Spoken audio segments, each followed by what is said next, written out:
Kepala Sekolah Penggerak, Bapak Ibu guru di Sekolah Penggerak yang saya banggakan. Terima kasih Pak Kasih, Bapak Ibu.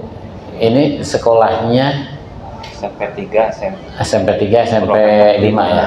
Dua sekolah ya? Sekolahnya berarti nggak ada gurunya dong? Ya, libur ya? Daring. Oh, daring.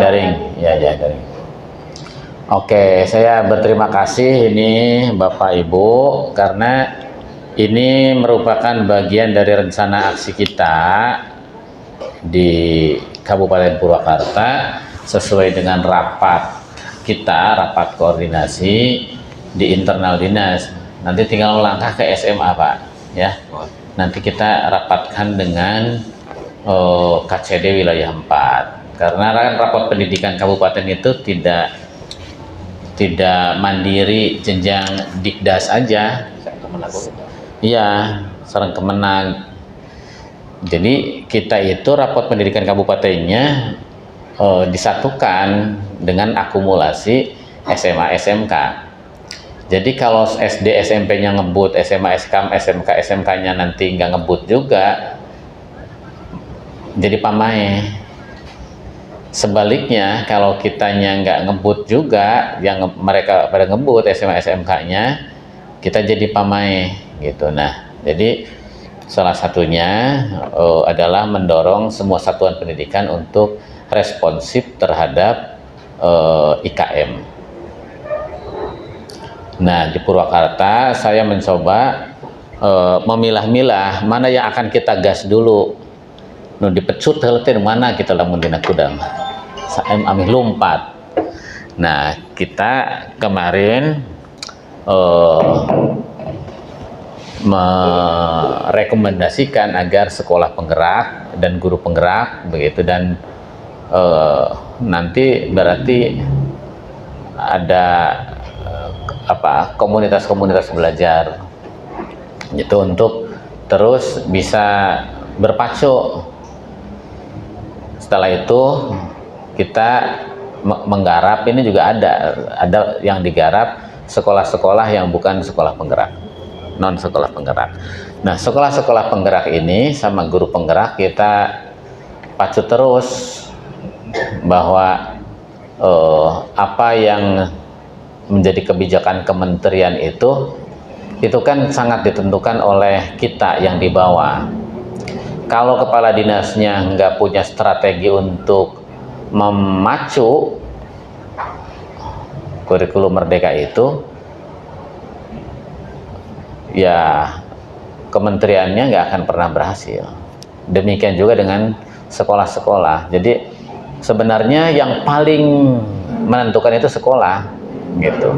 Kalau dinas pendidikannya tidur tuh udah cicing we, tapi sekolah-sekolah kreatif, punya inisiatif, kepala-kepala sekolahnya punya semangat untuk melakukan perubahan di sekolah-sekolahnya melalui kurikulum jalan.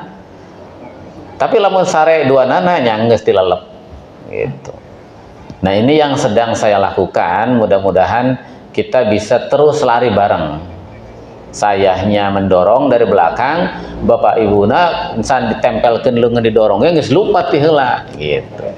Nu alus mah kitu. Jadi dinas pendidikan teh rek ngadorong teh itu geus lumpat ti heula. Jadi mudah gue gitu teh. Nah, ini yang saya lakukan. Jadi Bapak Ibu, saya minta ini kementerian itu ngeluarin duit gede banget loh untuk program-program Merdeka Belajar ini, untuk kebijakan Merdeka Belajar. Mulai hitung aja tuh berapa duit yang dikeluarin untuk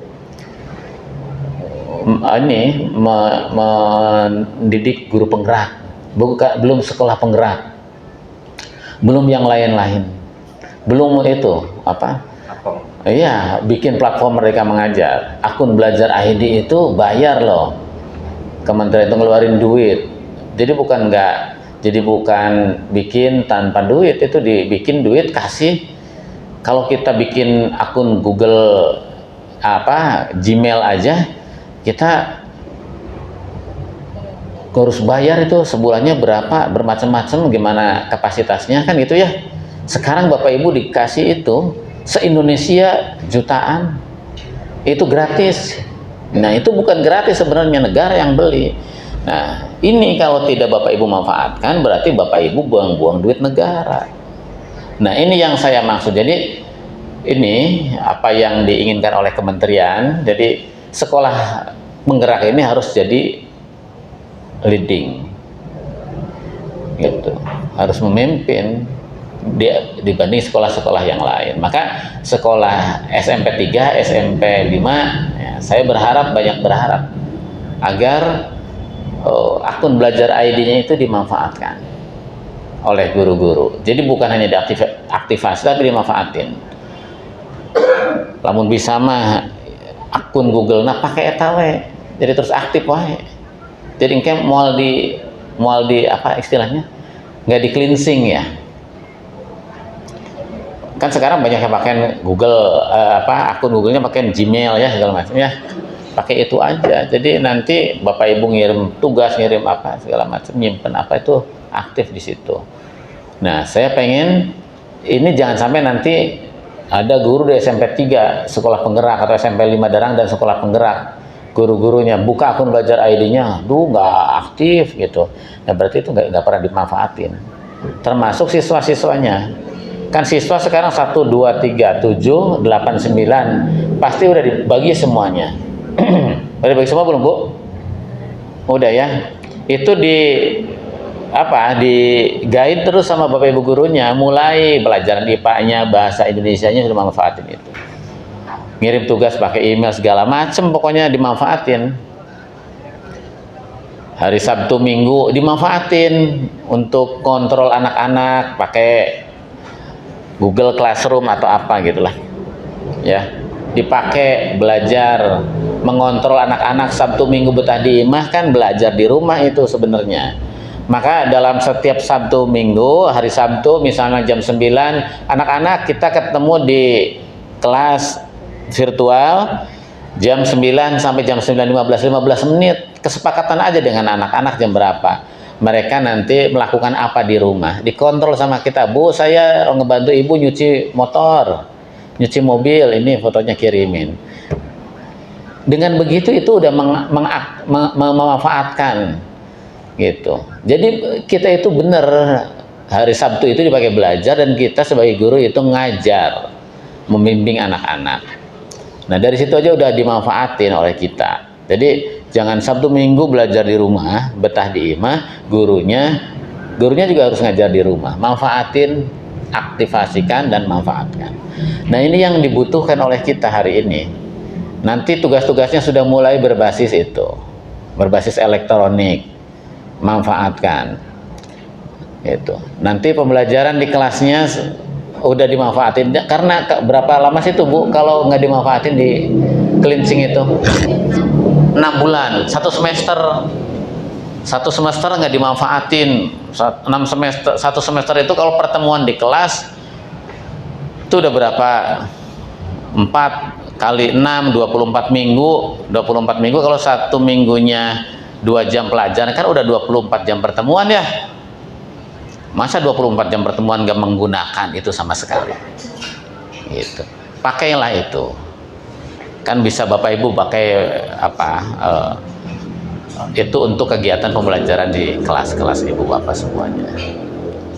Nah, ini yang ingin kita dorong. Jadi pemanfaatan akun belajar ID, kemudian Bapak Ibu terus di sekolah penggerak ini, saya pengen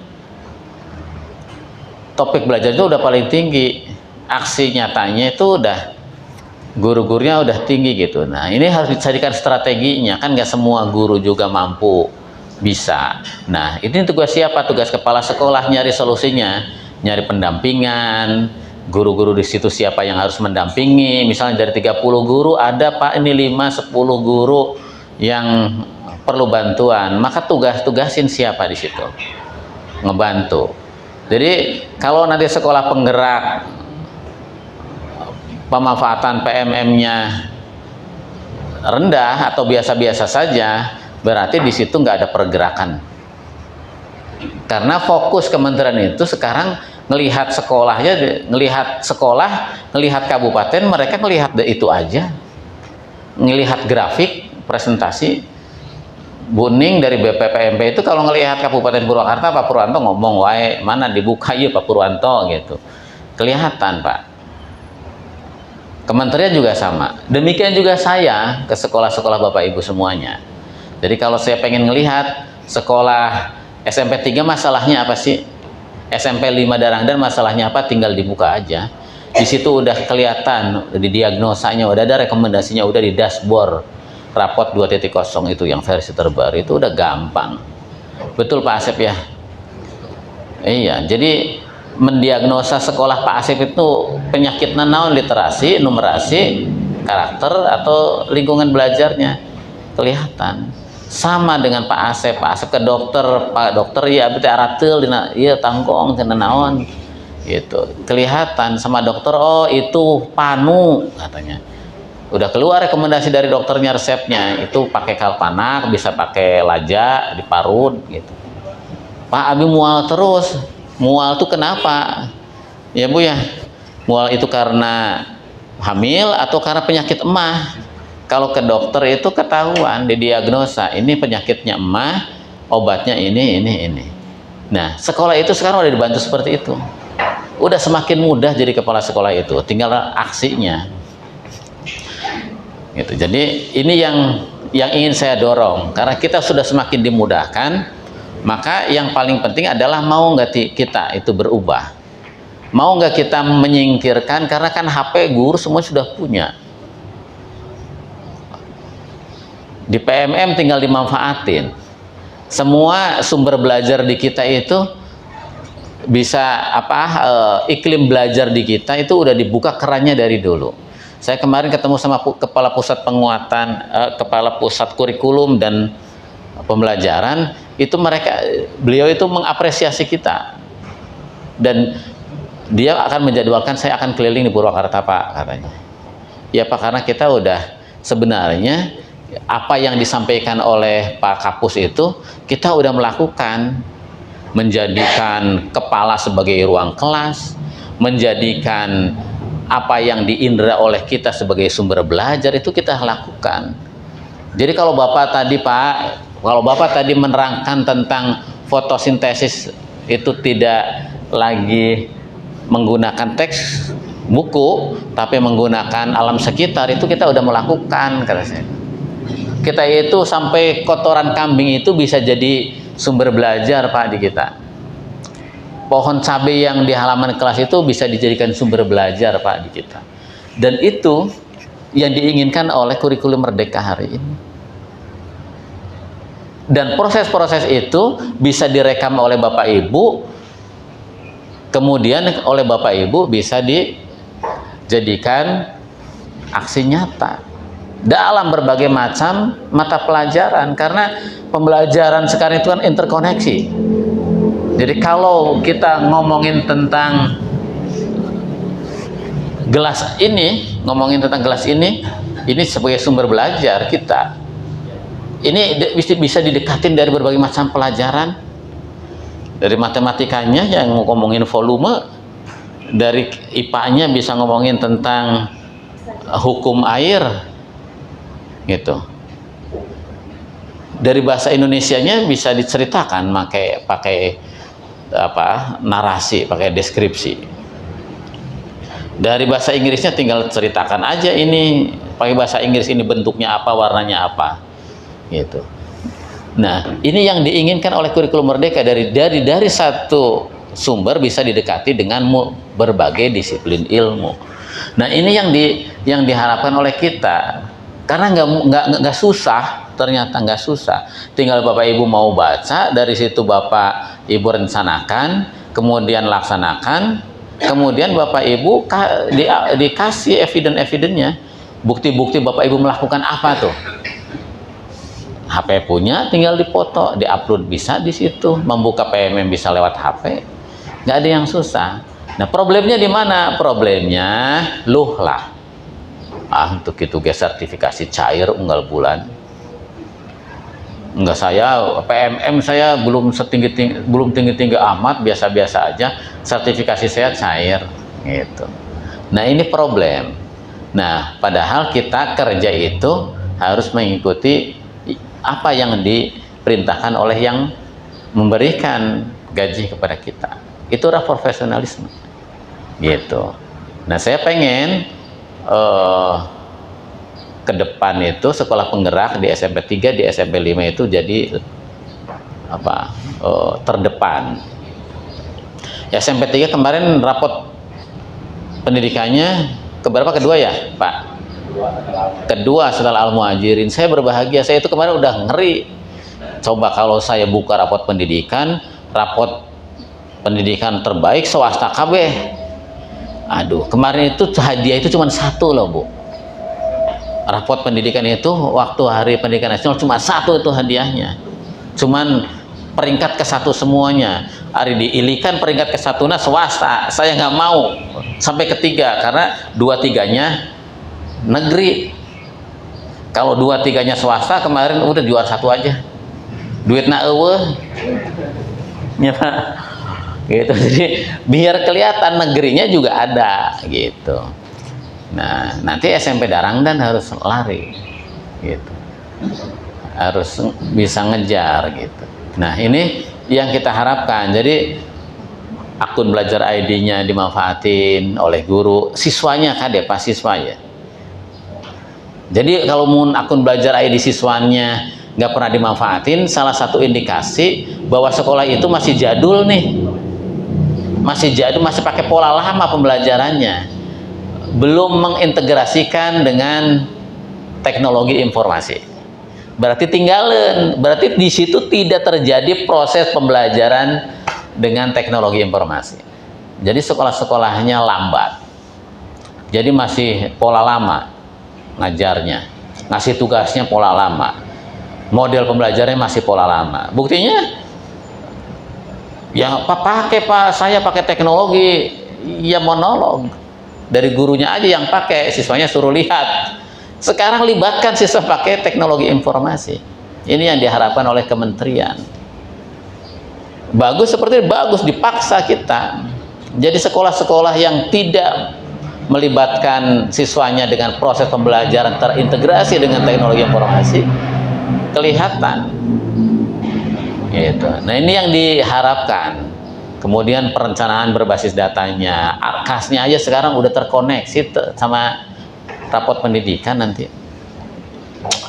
Jadi nggak bisa juga sekarang bikin arkas itu kahayang, tidak berdasarkan data, tidak berdasarkan kebutuhan sekolah ini apa, intervensinya itu. Kalau numerasi jelek, rekomendasinya apa, arkasnya intervensikan untuk numerasi. Literasinya jelek, literasi gitu. Nah, ini yang diharapkan oleh kementerian, dan saya mengharapkan sekolah penggerak menjadi motor. Ini kan masih pada muda-muda semuanya, masih bisa. HP punya semuanya, termasuk yang honorer juga punya HP-nya. Ya, yang honorer mana di SMP 3? Punya HP kan ya? Punya. Di sekolah ada wifi nggak? Ada wifi. Jadi sekarang itu tinggal kitanya menghilangkan luhlah itu, membuka mental blocking kita. Engke gerobah deui lah cenah kitu. Engke ya geus rek 2024 ganti menteri, engke gerobah deui. Kan ada pikiran itu di mental kita. Nah, itu yang biasa menghambat kemajuan. Pecahkan itu. Nggak boleh ada mental block di kepala kita.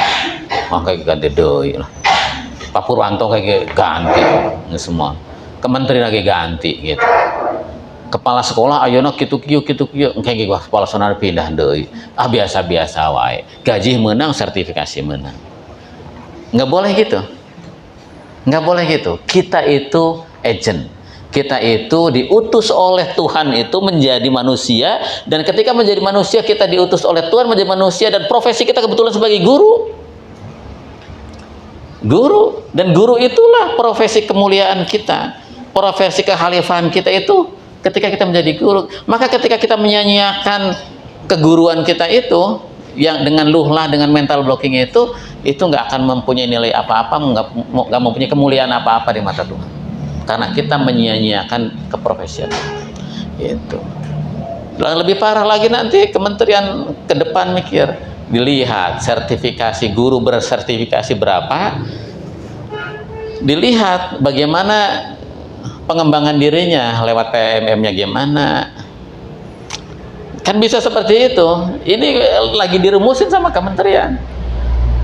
Kalau guru-guru yang bersertifikasi itu ternyata PMM-nya biasa-biasa aja, pengembangan dirinya nggak ada, berarti itu sertifikasinya bisa ditunda, bisa dicabut gitu.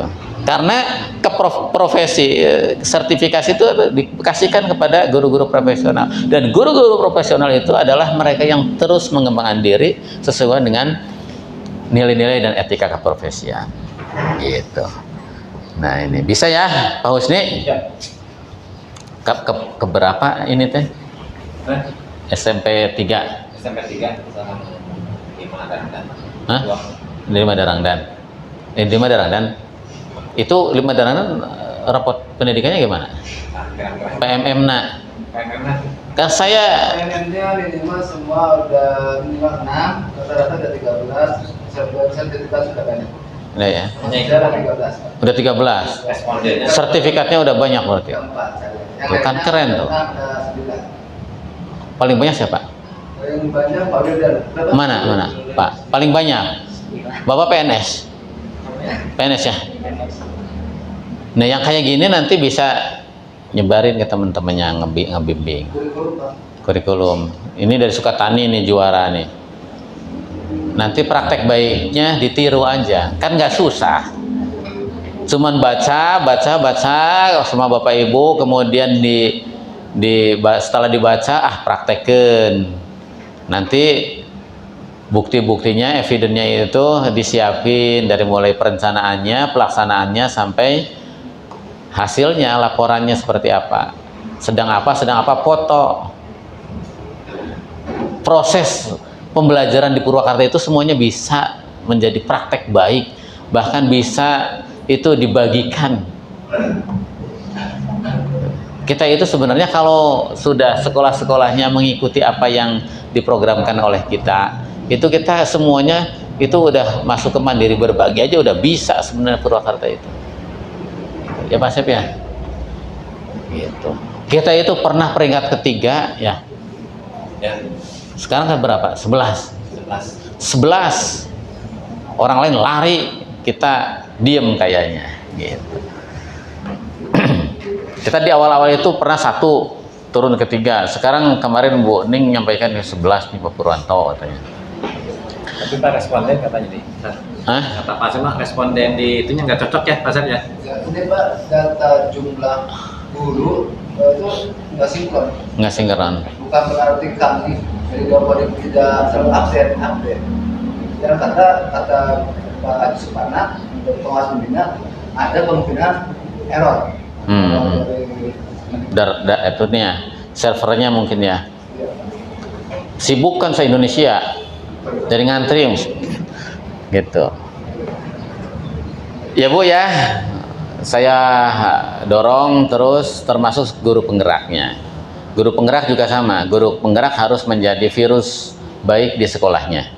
Jadi dia harus, kalau di situ ada 30 gurunya harus mangprang larinya. Walaupun dia bukan di sekolah penggerak, karena ada guru penggerak di situ. Dan guru-guru penggerak yang nanti mempunyai dampak positif terhadap lingkungannya, bisa ngedorong teman-temannya lari dari sekolahnya udah beres, dia bisa pindah ke sekolah yang lain. Itu guru penggerak yang seperti itu yang kita prioritaskan akan memimpin sekolah, jadi kepala sekolah. Jadi tidak cukup pegang sertifikat guru penggerak aja, tapi seberapa besar dia bisa memberikan dampak baik, memberikan perubahan untuk sekelilingnya gitu. Begitu ya Pak, terima kasih. Insya Allah kita bisa melakukan jika kita mempunyai niat dan kemauan. Terima kasih. Wassalamualaikum warahmatullahi wabarakatuh.